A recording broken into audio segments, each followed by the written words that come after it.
Welcome to the Slop Temple. We pray this video helps.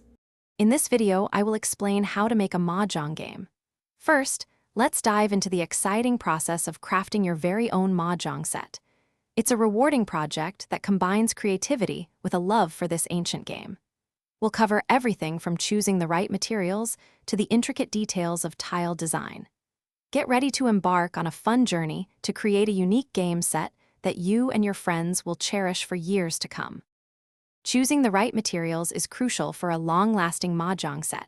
Wood offers a traditional feel, while acrylic or resin provides a modern, durable finish. Remember, you'll be making 144 tiles, so material cost and ease of working are important factors. Aim for tiles around 1 inch by 1 1/8 inches for comfortable handling. Don't forget your paints, engraving tools, and a good sealant to protect your beautiful creations. Now for the artistic part.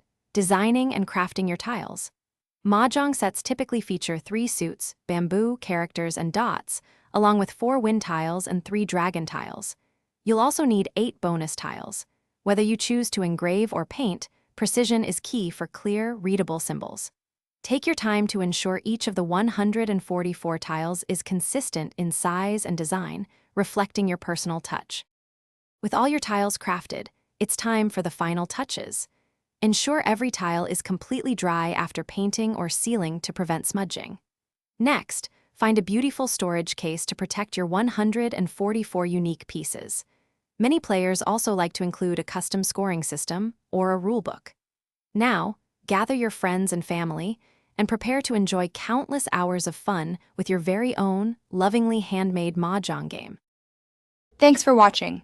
Consider subscribing if we helped you.